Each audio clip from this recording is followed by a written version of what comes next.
ساری دنیا میں یہ مسلمہ ہے. اور قرآن جس کی تعلیم بے مثال ہے وہ کہتا ہے کہ اگر وہ قانون ہی غیر عدل ہو، غیر عدل پہ مبنی نہ ہو، تو اس کی روح سے فیصلہ دیا ہوا عدل کیسے کہلائے گا؟ پہلے اس قانون کا مبنی بر عدل ہونا ضروری ہے.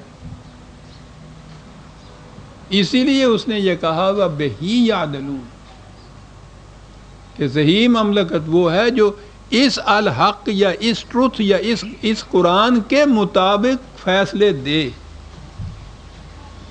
پھر وہ عدل کہلائے.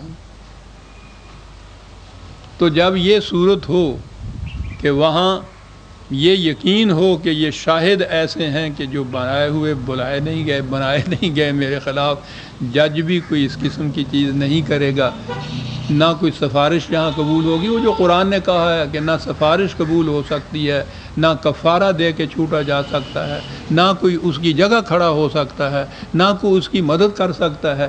اس قسم کا یہ عدل کا نظام ہے. ان چیزوں کا یقین ہو، فرض جرم جو عائد کی جائے اس میں پورا موقع دیا جائے اس کو مدافعت کا، پھر اس کے بعد جو اس پہ فرض جرم عائد کی جائے وہ اتنی معقول ہو کہ وہ سمجھے بھی اور کہے بھی کہ بات ٹھیک ہے. فَاعْتَرَفُوا بِذَنبِهِمْ، اور اس کے بعد کہا فَسُحْقًا لِأَصْحَابِ السَّعِيرِ، یہ ہیں وہ اصحاب سعیر جن کے لیے واقعی بہت محرومیاں ہیں. جتنی بھی زندگی کی محرومیاں ہو سکتی ہیں بہت دور ہٹ جاتے ہیں یہ ان محرومیوں سے. عذاب یہ ہے کہ زندگی کی خوشگواریاں اور زندگی کی جو لذتیاں ہیں ان سے محروم کر دیا جائے، یہ ہے عذاب حقیقت میں کچھ.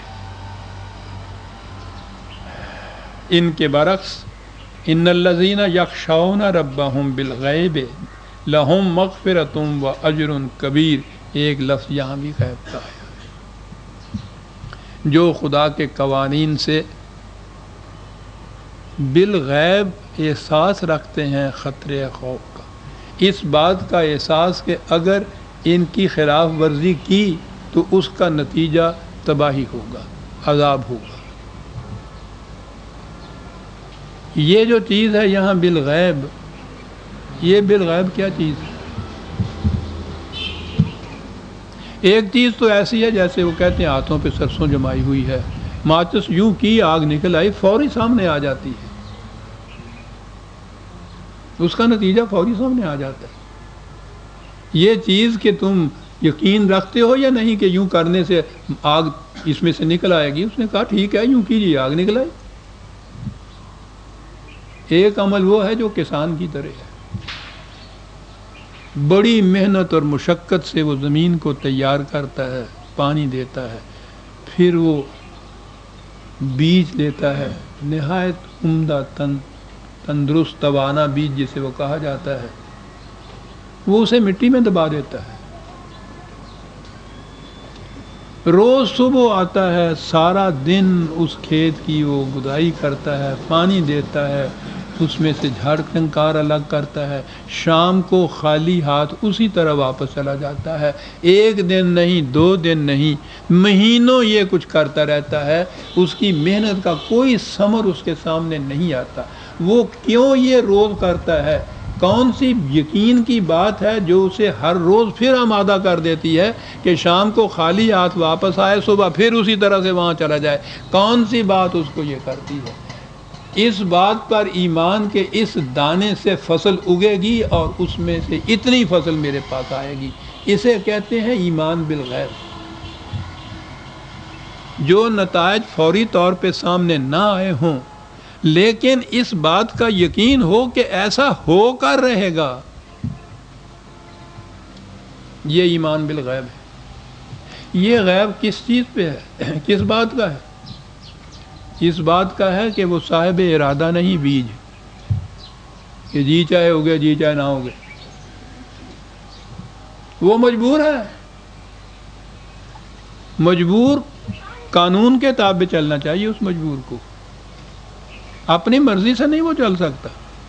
صحیح زمین ہے، سوائل اچھا ہے، کھاد دی گئی ہے، وقت کے اوپر پانی دیا گیا ہے، بیج صالح ہے، اس کے بعد رکھوالی کی گئی ہے، دھوپ اس کو ملتی ہے، ہوا اس کو ملتی ہے، پانی ملتا ہے، رکھوالی ہوتی ہے، یہ سارے قانون ہیں زراعت سے متعلق۔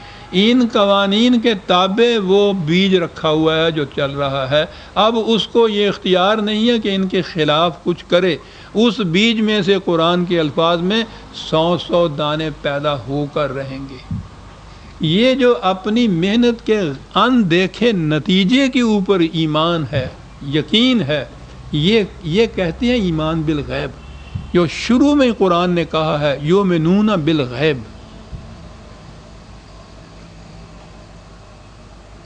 یہ ہر کوشش کے لیے یہ ہے، پہلے ہی دن یہ کوشش برومند نہیں ہو جاتی، بڑا لمبا عرصہ لگتا ہے، روز محنت اور مشقت ہوتی ہے، نتیجہ سامنے نہیں آتا۔ لیکن جن قوموں کو ان قوانین کا علم ہے، جن کی روح سے وہ کام کر رہی ہیں، انہیں اس کا یقین ہوتا ہے کہ یہ نتیجہ خیز ہو کر رہیں گی، وہ نہ تھکتی ہیں، نہ گھبراتی ہیں، نہ مایوس ہوتی ہیں، نہ درمیان میں چھوڑ دیتی ہیں اسے۔ یہ ہے جس کے نام فصبر کہا ہے قرآن نے۔ یہ صبر کے معنی یہ نہیں ہوتے جو ہمارے ہاں کہ جب کچھ نہ ہو سکتا ہو، بے کسی بے بسی لاچارگی، کچھ نہیں ہو سکتا نہیں پین صبر کر ہن ہو کی سکتا ہے گا، پین ہی نہیں پرانوں بھی تے ہوئی کیا جاتا کہ میاں صبر کرو، قسمت کا لکھا جھولی میں آ گیا، اب کچھ ہو ہی نہیں سکتا، صبر ہمارے ہاں یہ ہے۔ وہاں صبر کے معنی یہ ہیں جس طرح سے وہ کسان اس طرح سے مہینوں چلا جاتا ہے اسٹیڈ فاسٹلی، استقامت کے ساتھ، اسے کہتے ہیں ساتھ۔ کہا کہ ایمان بالغیب جو ہے صبر کا متقاضی ہے، یاد رکھو، یقین ہونا چاہیے۔ یہ چیز جو قرآن نے کہی ہے کہ انہ لا یفلح الظالمین، ظالم کی کھیتی پنپ نہیں سکتی، یہ ایک اس نے قانون دیا، اصول دیا، اور لا مبدل لکلمات اللہ، کہا ہے کہ تبدیلی نہیں اس میں ہوگی۔ مظلوم کو یقین ہونا چاہیے کہ ایسا ہو کر رہے گا، لیکن ایسا ہوگا کیسے؟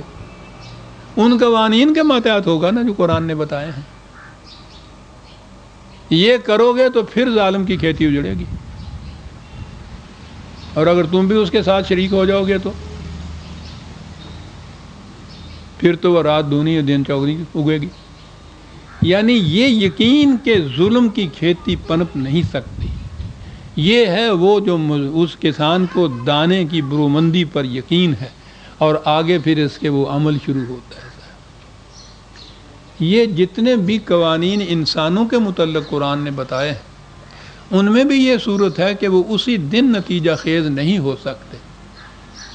یہ جو روز آ کے شکایتیں ہوتی ہیں نا کہ صاحب کہا جاتا ہے کہ خدا عادل ہے، انصاف کرتا ہے، ظالم پنپ نہیں سکتا، ہم روز دیکھتے ہیں کہ ظالم پنپتا ہے، بے ایمانی کرنے والے دن بدن دولت سے دولت انبار اکٹھے کرے جاتے ہیں، کوئی کاروبار دیانتداری سے چل ہی نہیں سکتا۔ یہ سارا کچھ کیا ہے؟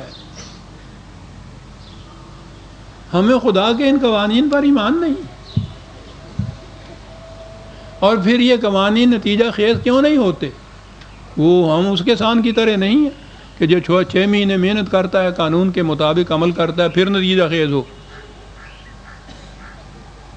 ہم تو گھر میں بیٹھے رہتے ہیں اور کہتے ہیں کہ صاحب خدا کا اگر قانون ہے کہ ایک دانے سے 100 دانے اگیں گے تو اگیں گے، جس دن اگیں گے ہم جا کے ان کو لے لیں گے۔